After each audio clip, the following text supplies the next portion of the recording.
Yo, what is going on, everybody? And welcome back to the Big Four Sports Podcast. Happy Tuesday. Um, so today we're going to be trying to predict the whole NFL season. If you guys remember, a while back before the MLB season started, I predicted the whole MLB season. Well, we're going to do that with the NFL, and I'll do it with the NBA and NHL at some point. Also, if you guys miraculously have like a buffalo horn held up to your ear or something like that, you may hear Zolak and Bertrand radio. But yeah, I forgot to turn that off. Now I'm in the middle of an episode. Can't do it right now. So yeah, and also we're gonna be talking about the MLB. We're gonna be talking about the Red Sox and how their season will look down the stretch. And also, I got requested by one of my buddies. He was a Yankees fan. I don't know why I talked to him. Nah, I'm just kidding with you. But anyways, yeah, he requested for me to do a Yankees rebuild. Like, I'm the GM. It's my world. What am I gonna do?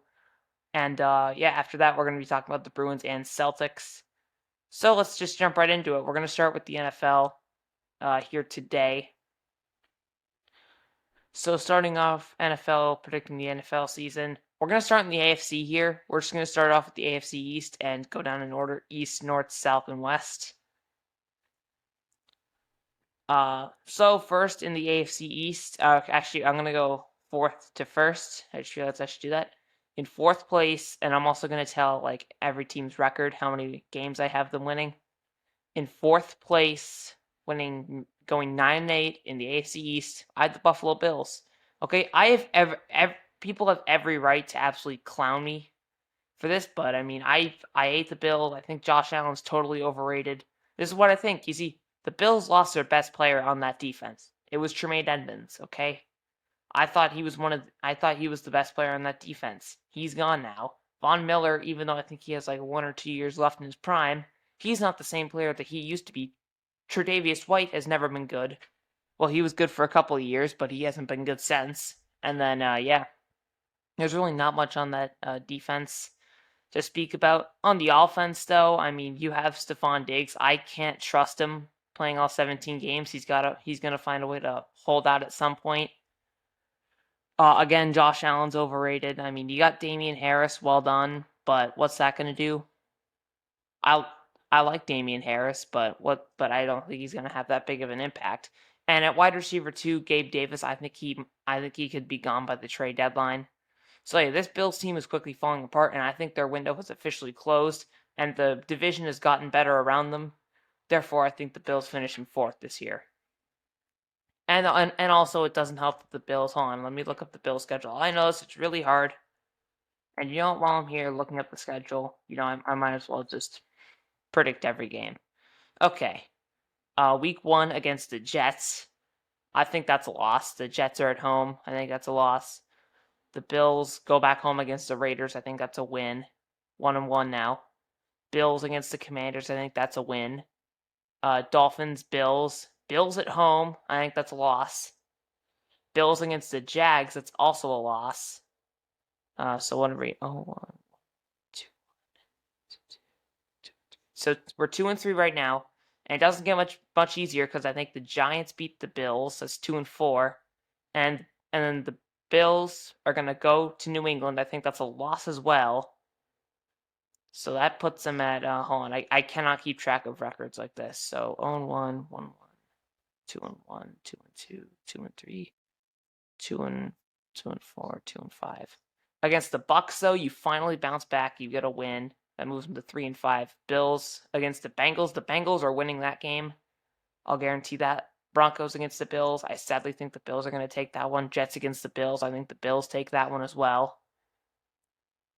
So God, I cannot keep track of these like 0-1 and then I gotta go like 1-1. It's all a mess here. 0-1, 1-1 against the Raiders, 2-1 against the Commanders, 2-2 against the Dolphins, 2-3 against the Jags, 2-4, 2-5, 3-5, 3-6, 4-6, 5-6. And this is where the tough stretch comes. You're 5-6 right now. And then you gotta go play the Eagles. That's a loss. Chiefs is also a loss. So therefore, I think you're 5-8. And the Cowboys, I think that's also a loss. I think that pushes you back to like 5-9 or something like that. And the Bills, the Chargers, I think the Bills can beat the Chargers. I think the Bills, sadly, I think they beat the Pats. And I think the Bills will lose to the Dolphins. So it may not exactly be 9. I think they win 9 games. Maybe they win 8. It's either this team's gonna win 13 or they're gonna win 6. So yeah, that was just my honest prediction. It probably didn't add up to 9 and 8, but I think they win 9 games. That schedule is certainly a hard schedule.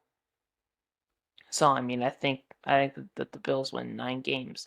Third place, and the second and third place team are going to be tied for the same record. The Jets finish in third. I think they go 10-7, and the Pats are in second. I think they also go 10-7. I think the Pats can sweep the Jets. Therefore, they would take the tiebreaker. So third place Jets going 10-7, second place Pats going 10-7. That leaves the Dolphins to be in first place with 12-5. This is the most complete roster. I keep saying it. They have a great defense. I don't care if Jalen Ramsey's injured. That's the first thing that people are going to tell me. That defense is still incredibly good without him. You have Xavier Howard, you have Javon Holland, who's a rising star. He's a stud. I think he could be a Pro Bowler this year. And then you have Christian Wilkins up front and just a bunch of guys that get the job done. Oh yeah, by the way, the Pats just signed Ezekiel Elliott, just so you guys know for that. And then also on offense, Tua has so many good weapons. What's his name? Tua. He has Tua, Tyreek Hill, Jalen Waddle, and a good solid running back room and a solid offense. The offensive line does give me question marks, but I think it'll be all right though. Okay, moving on to the AFC North. In last place, I have the Ravens. I have no problem with coming out here and saying the Ravens are going to be in last place this year. Lamar's injury prone. We all know that. Lamar, I think, is going to get injured again. And if Lamar Jackson gets injured, this whole team just falls apart. I also think the defense is just going to be so bad this year. Like, that defense is just not going to be good, like as good as it was in past years. You've lost a bunch, and you just have Marlon Humphrey right now. That defense could be awful this year, and therefore I don't think their offense will give their defense point support. Therefore, I don't think that the Ravens were going to win a lot of games. They're going to go 9-8 and finish in fourth. Third place, the team that I think will take the biggest step forward is the Cleveland Browns. The Browns did so much to their defense. Let me tell you, it's going to pay off, okay? Their offense, it's fine. You have Nick Chubb, Amari Cooper, and if Deshaun Watson takes a step forward, this team could be scary. But their defense was just getting roasted last season, and they did a bunch of work to improve it. They got a side mate for Myles Garrett in Zadarius Smith, who had a great season with Minnesota. And they also did some work to their cornerback room. And you also have Grant Duplett, who's a young rising stud. And same with like Denzel Ward. He's a top 10 safety. I don't know if he plays safety or corner. Let me just look that up real quick.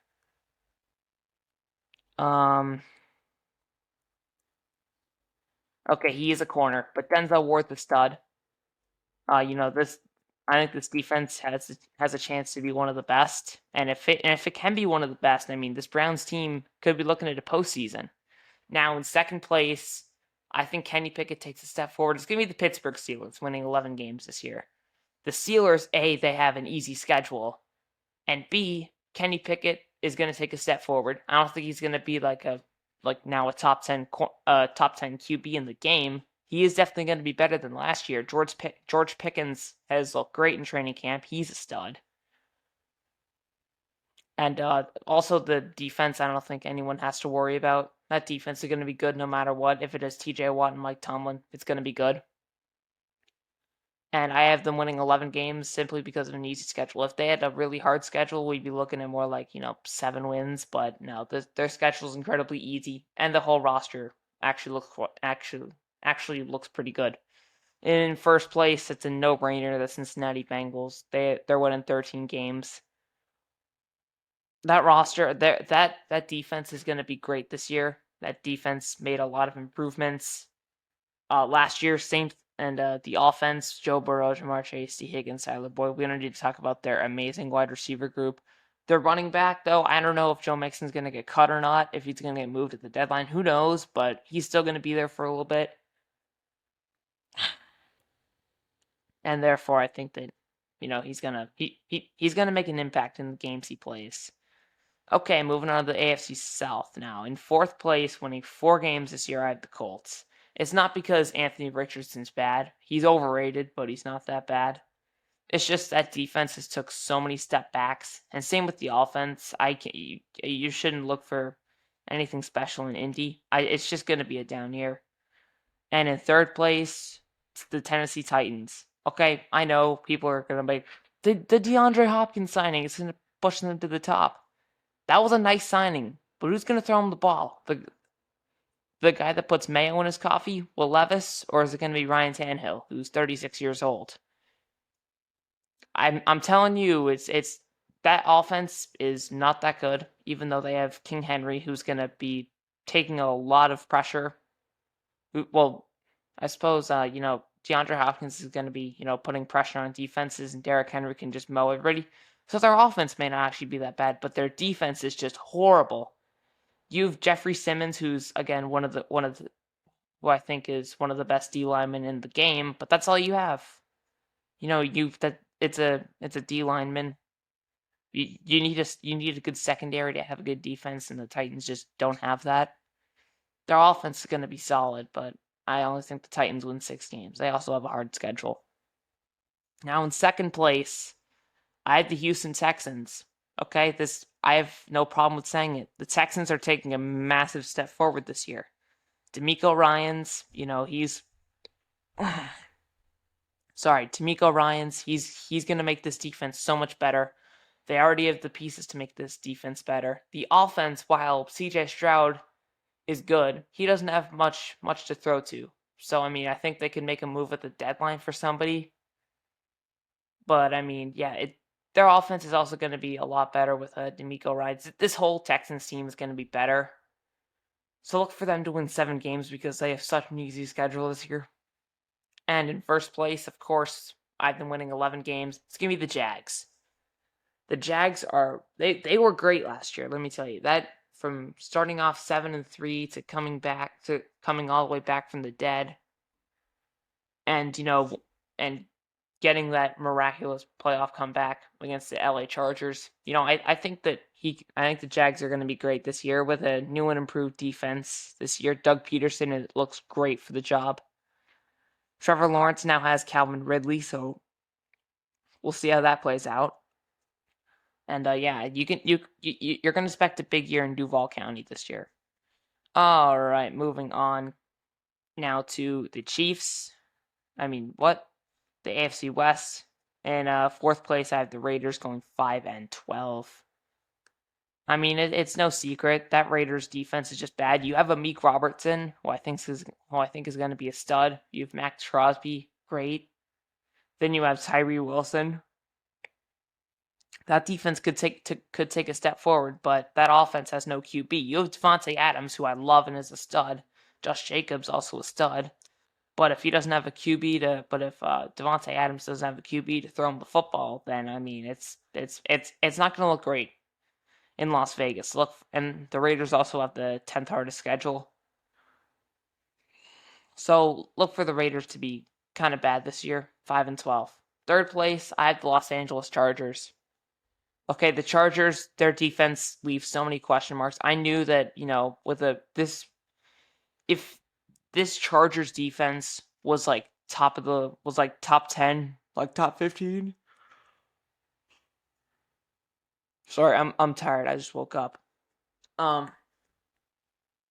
So the Chargers D, honestly, if it was good, if it was just mediocre, 15th in the league, this team would be 14 wins every year, but it's just not. That Chargers defense is just not that good. I don't care if it has Khalil Mack or J.C. Jackson or all those guys. They're all injured, okay? And the situation with J.C. Jackson does not look good right now either on his face. So, the Chargers are going to win 9 games. Their offense is going to be amazing, but their defense is just going to let up too many touchdowns. And that's going to be the downfall. All right, in second place. Oh my God. In second place, taking a massive step forward this year, It's going to be the Denver Broncos going 10-7. The Denver Broncos, I'm a Sean Payton believer, okay? He could absolutely turn around Russell Wilson. That defense is amazing already. It's just up to their offense now. And their offense is going to take a massive step forward with Sean Payton at the helm, conducting Russell Wilson. And his receivers aren't that bad either. So, yeah, definitely look for a bounce back year in Denver. All right. I don't even know if I had to say it, but the Chiefs, of course, they're going to win 13 games, and the Chiefs, of course, are coming in first place in their division. I mean, you have Patrick Mahomes, Andy Reid, Travis Kelce. I mean, what else could you ask for? And their defense should get way more credit than they have. Trent McDuffie is going to take a step forward this year, I hope, and definitely improve that secondary. Let's move on to the NFC. All right, so moving on to the NFC least. In fourth place, I have the Commanders winning 8 games. The Commanders, I mean, if Chase Young can play a full season, if he plays like 14, 15 games, his defense is going to be great. But I mean, without him, this defense just not that good. All right, in third place, a team I think is going to take a step back this year, but still going to be solid in playoff contention. It's the Dallas Cowboys. Dallas Cowboys, they went they had 12 wins last year. I think to take a step back. Losing Kellen Moore is going to be big, let me tell you. Kellen Moore was basically that whole offense. While it's still going to be good with CeeDee Lamb and Dak Prescott, which I think Dak Prescott's an absolute fraud. But anyways, he is CeeDee Lamb to throw to, so at least he's going to be decent. But yeah, losing Kellen Moore definitely does hurt their offensive coordinator from last year. And that's why I think the Cowboys offense is going to take a step back. Their defense too. Actually, no, their defense is probably going to improve because they got Stephon Gilmore, but I don't know if they're going to be able to put up as many points as last year. Therefore, the result's going to be -2 wins from last year, going 10-7. All right, second place, New York Giants. Sorry, I'm tired, but the Giants going 11-6 this year. Look, okay, the New York Giants. Sorry, that defense is much improved this year. They had a great draft, snagging Deontay Banks. He's gonna definitely improve that secondary, and also that offense. Even Daniel Jones got the fat bag this year. Hopefully, he lives up to it. Saquon Barkley's a stud. You got Darren Waller, who people aren't really talking about, but that's going to be a huge help at the tight end slot. So I think Darren Waller's going to have a one WAR this year, and he's going to be the reason why this Giants team wins one more game than last year. And in fourth place, again, don't need to talk about it. It's the Philly Eagles. They're also a really complete roster, the best O-line. Top 5 QB in the game, maybe even top 3. I'm going to put him over Josh Allen for right now. But, he is Jalen Hurts, Devonta Smith, and, stuff like that. So Jalen Hurts has a lot of weapons. And I think that will equate to this Eagles offense being better than last year. And the defense is just full of studs. I mean, you have, what's his name? James Bradbury, lost C.J. Gardner-Johnson, but that's fine. You have Darius Slay. You lost Javon Hargrave, but you replaced him with Jalen Carter. You still have, what's his name? Jordan Davis, 6'7", 330. And, yeah, look for this Eagles team to win 14 games. Okay. Going to the NFC North now. Starting off in fourth place, it's going to be the Green Bay Packers. There's absolutely no doubt about it. The Packers, they're going to take a massive step back this year. If they can only win like 9 games or 8 games with Aaron Rodgers, I have them winning one less game. That defense is still great. Lambeau Field's a hard place to play, and I think that'll equate to just one less loss, but still going to be in fourth because in third place, the Bears, who I think they can sweep the Packers and take the tiebreaker, winning 7 games as well. Third place Bears. Justin Fields is going to take a massive step forward this year. He actually has a good option at wide receiver in DJ Moore. If Justin Fields can improve as a passer, we're looking at more wins than 7. Also, the Bears got Tremaine Edmonds, an absolute stud on defense. You've Eddie Jackson still. He might be out of his prime, but yep. And yeah, look for the Bears defense also to take a step forward this year with like I said, Tremaine Edmonds and TJ Edwards. That was his name.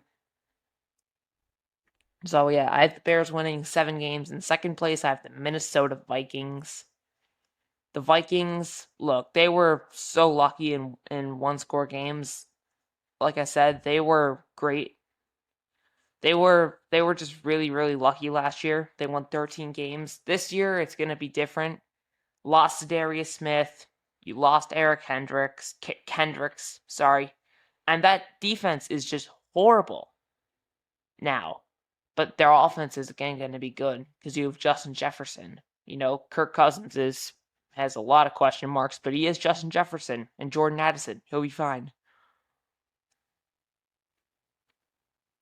Okay. First place. The Detroit Lions. Come on, people. The Lions, I know they have a lot of hype, but they 100% deserve it. The Lions, their offense is fine. Amon-Ra St. Brown is a proven stud. They also have a great running back room with Jahmyr Gibbs now. And now they did a bunch of work to their secondary. They did like a ton of work to it because that's what needed the most help. That's where they were worst on defense, and they got C.J. Gardner-Johnson. They got a bunch of other guys to help that defense. Look for it to be better, and the Lions are going to win 11 games this year, securing a playoff spot. All right, in the NFC South, 4th place, I have the Bucks winning 6 games. The Bucks, I mean, if they can only win 8 games with Tom Brady, I mean, God, with Baker Mayfield, they're going to be bad. Baker Mayfield or Kyle Trask. You could be looking at Caleb Williams coming to Tampa next year, but yeah, Todd Bowles is not good. Like, I think Todd Bowles gets fired mid-season if the Bucks are horrible, which I think they will be. Because, I mean, Levante David wants out. That defense is just not what it used to be. And, yeah, and we'll move on to 3rd place, which is going to be the Carolina Panthers. Let me tell you, the Panthers could actually be good. Bryce Young has some underrated receivers to throw to, and some studs on defense, I think, is going to equate to 8 wins. Look for more in Bryce Young's sophomore campaign. Again, I'm tired, but yeah. Look for the Carolina Panthers to just be much better than they were last year. I'm looking at an 8-win season in Carolina. And in 2nd place, I have the Atlanta Falcons. The Atlanta Falcons they're definitely going to be better. Drake London looks good. Bijan Robinson looks amazing at training camp. Desmond Ridder, maybe he'll take that step forward. And that defense is definitely much improved. Bringing in Jesse Bates, a playmaking safety, is going to be amazing for the staff. And I think that could be the deciding factor, whether or not this defense lives up to the hype. All right, our last division of the day. How much are we? We're at 23 minutes already. That's great. I probably spent a lot of time on the Buffalo Bills schedule and stuff like that. In 4th place, winning just 2 games, and I think they're going to bring home Caleb Williams in this year's draft. It's the Arizona Cardinals winning just 2 games. They also have a hard schedule. You know what? I'm going to spend some time here. Let me tell you, getting rid of Cliff Kingsbury definitely hurt. Definitely not hurts. Is definitely good. But, I mean, like, their defense is going to be horrible. Budda Baker's going to get moved at the trade deadline. Kyler Murray might not play at all this season. I think he still makes it back by, like, week 8. But either way, you know, I don't think he's going to make it back at all. And then also, what's his name? Marquise Brown's going to be good. DeAndre Hopkins is gone. James Conner's actually kind of good, at least for fantasy football. And yeah, that's really all to get excited about. That defense is just not good. All right, Commanders week 1 loss, Giants loss, Cowboys a loss, 49ers a loss, Bengals a loss, Rams a loss. The Seahawks going to be a loss, Ravens a loss, Cardinals a loss. Cardinals against the Cardinals against the Browns going to be a loss versus the Ravens a loss, Falcons a loss. Cardinals going to be a loss. The Rams, I actually have the Cardinals winning this game against the Rams. Cardinals against the Steelers, that's going to be a loss.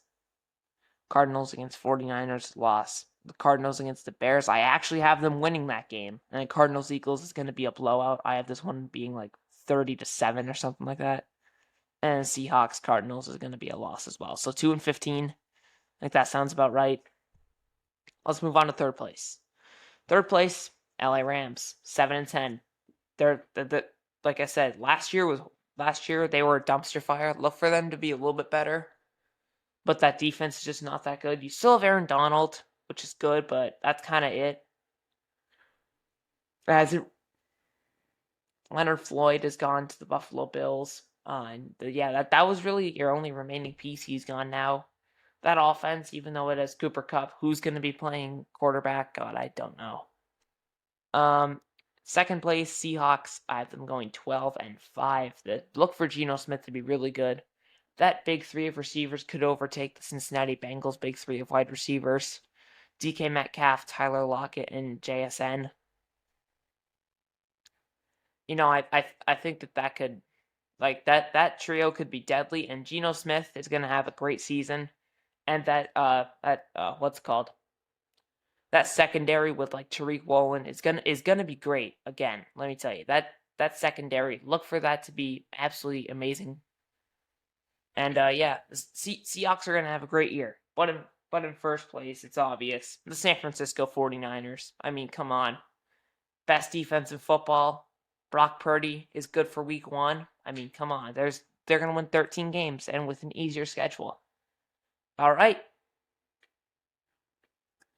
AFC playoff picture. Let's go, Abe. So I'm gonna be doing the AFC and NFC playoff picture. I'm gonna be listing all the awards, and then I'll tell you my Super Bowl champion, my Super Bowl matchup as well. AFC playoff picture: first seed Bengals, second seed Chiefs, third seed Dolphins, fourth seed Jags, fifth Steelers, sixth Pats, and 7 Jets.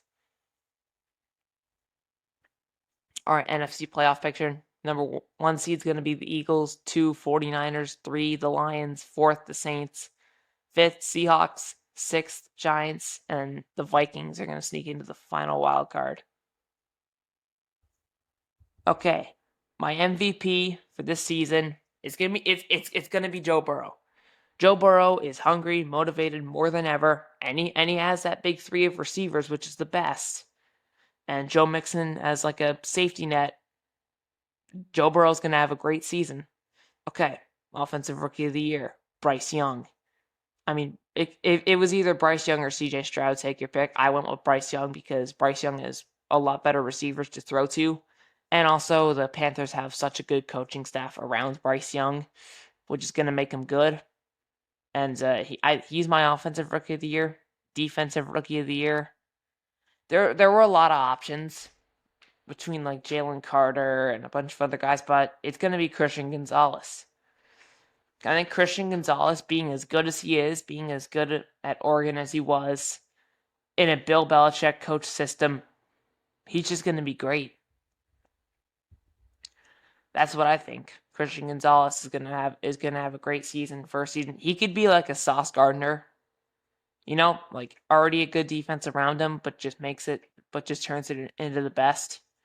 All right, Offensive Player of the Year, gonna be Davante Adams. I know. I mean, I'm trying not to be like boring, because we all know it's probably gonna be Justin Jefferson. But I'm just trying not to be boring, and it's gonna be Davante Adams, because whoever the QB is, he's gonna want to have Davante Adams, who just catches absolutely everything as like a safety net. Davante Adams is gonna get a lot of targets. And I think therefore it's going to equate to him being the Offensive Player of the Year. All right, Depoy.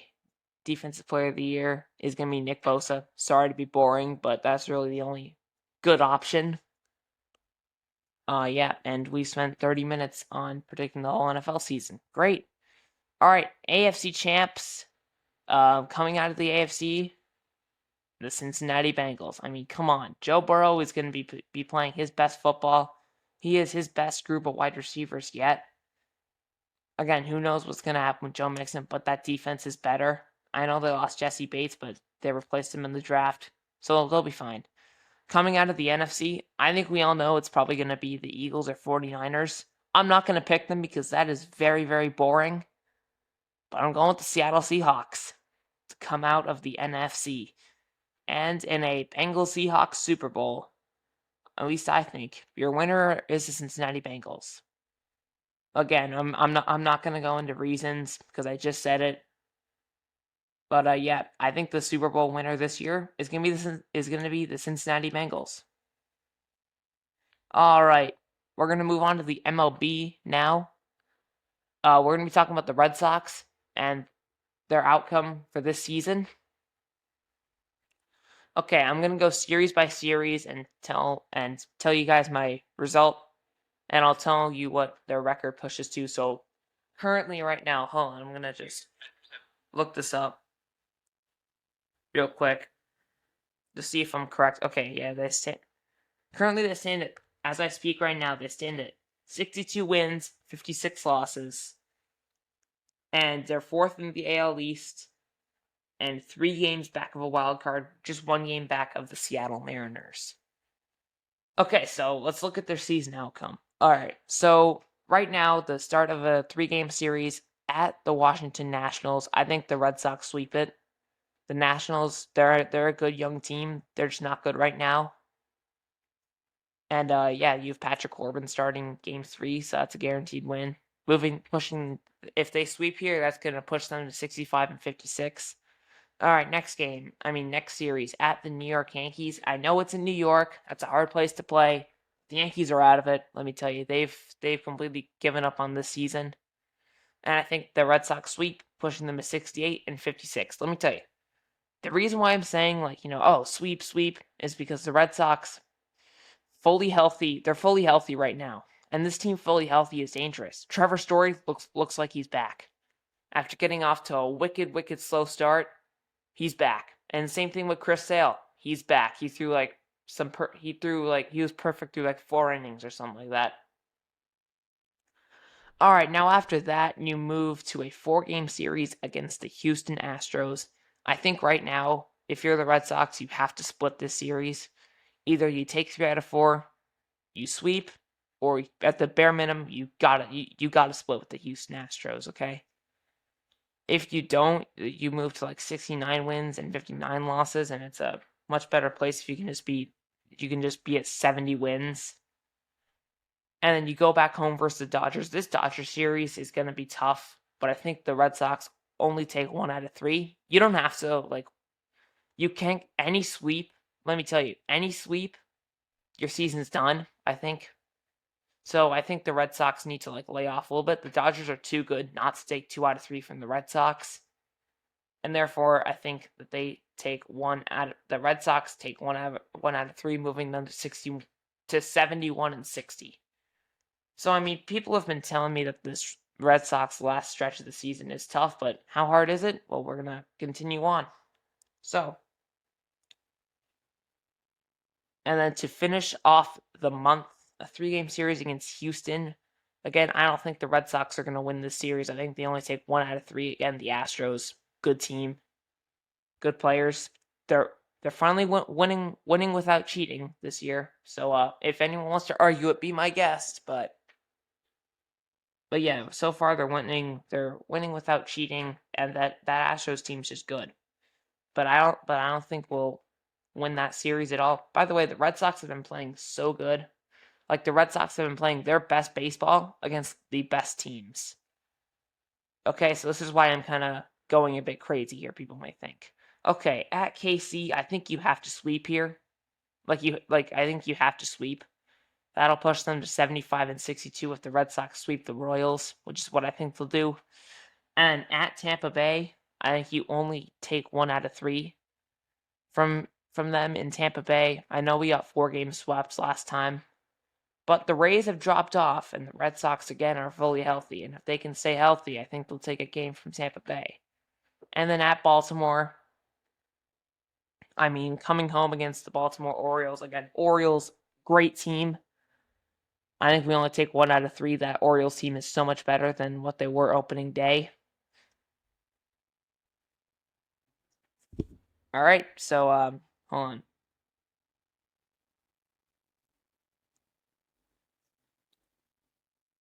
Hold on one sec, guys.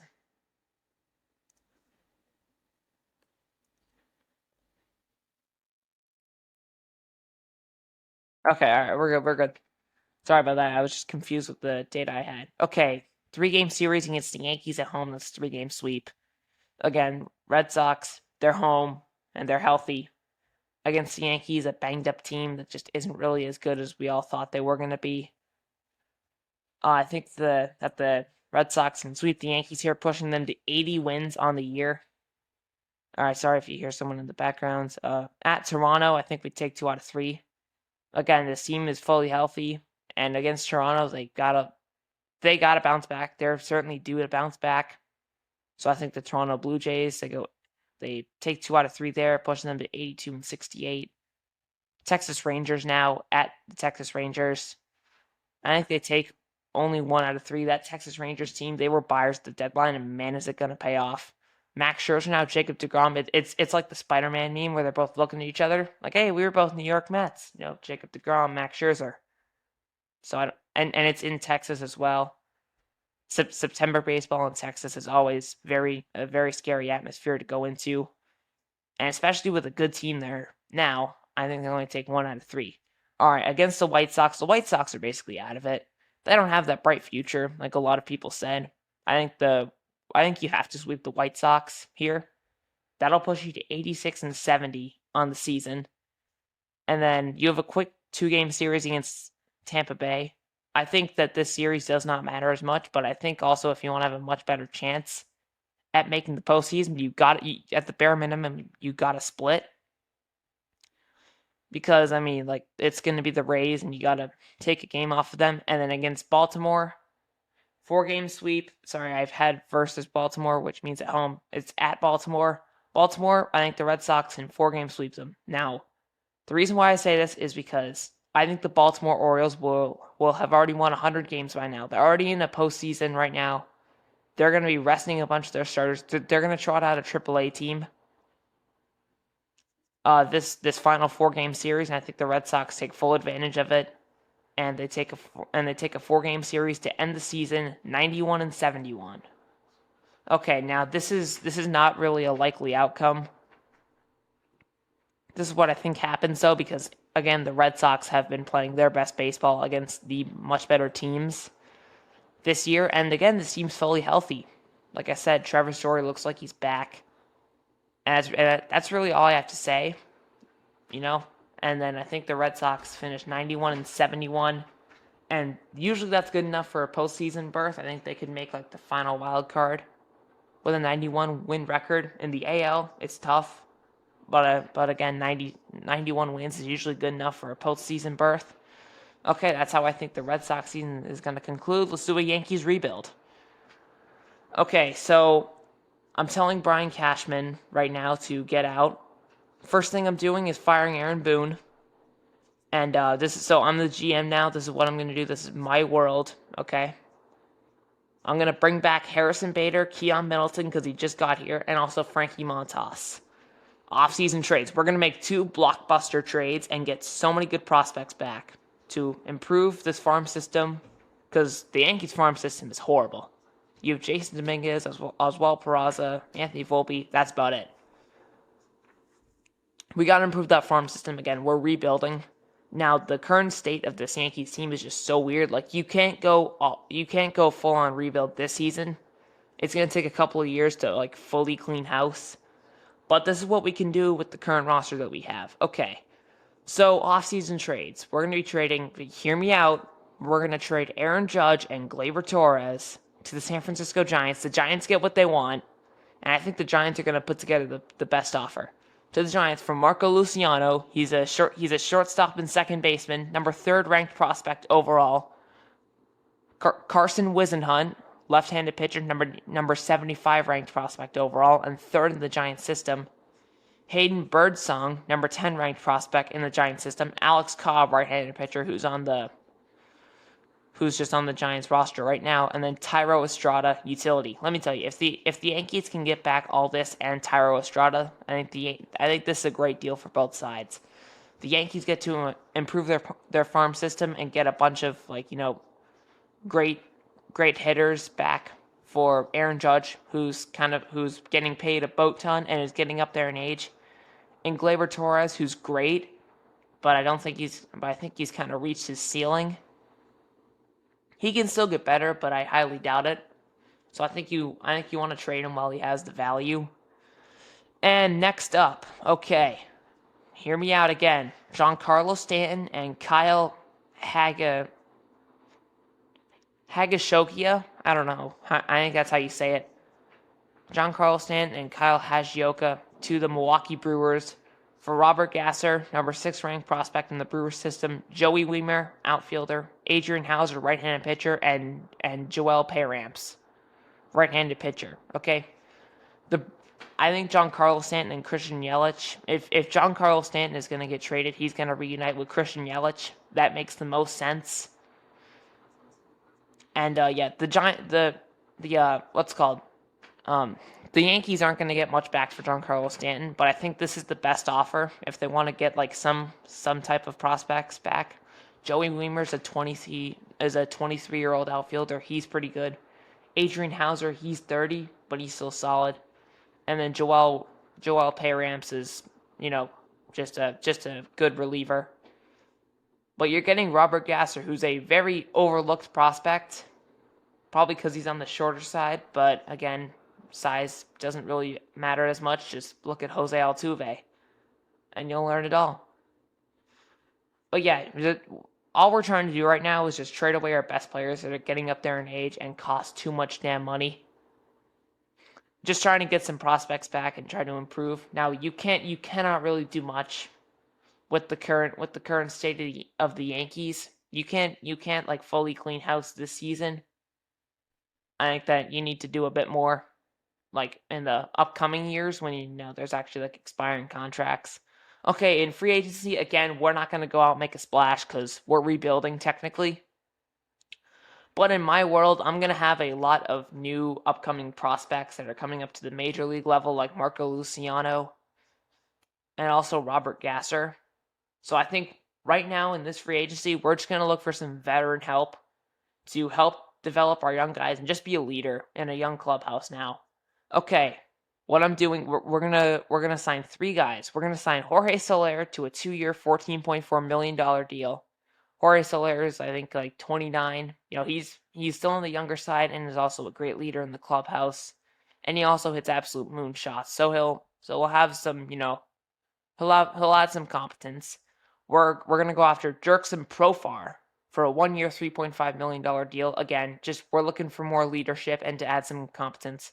And then I know this is probably the least likely on this list, which is why I put it at the very bottom. But we're gonna get Tommy Pham for 2 years, $10 million. Again, Tommy Pham's such a great leader in a clubhouse, which is going to be a lot younger. And so Tommy Pham, 2 years, $10 million. Okay, we're going to move on to the Boston Bruins and the Boston Celtics. Okay, so I'm going to start off with the Bruins right now. We're just going to do what to expect. We're going to do the same thing with the Celtics.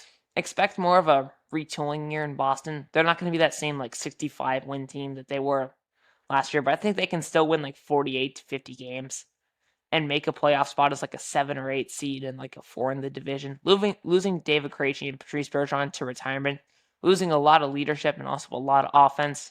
Now, of course, you have David Pastrnak, who's a top 5 player in the NFL. You have Charlie McAvoy, who's a stud on defense. Also, Brad Marchand, a great vet. You always tip your cap to the vets. and also great goaltending that will push you up to that 45-50 win standard. But you lost a lot in free agency, and I'm just gonna look for more of a retooling year in Boston. And in a retooling standard is like still winning like 45 games and making the playoffs. Just not like a 1 seed this year. I don't at least expect that. Look for a retooling year, but also a playoff spot. Okay, for the NBA, what to expect from the Boston Celtics this year? This year and the next couple years, it's gonna be championship or bust. There's no way around that.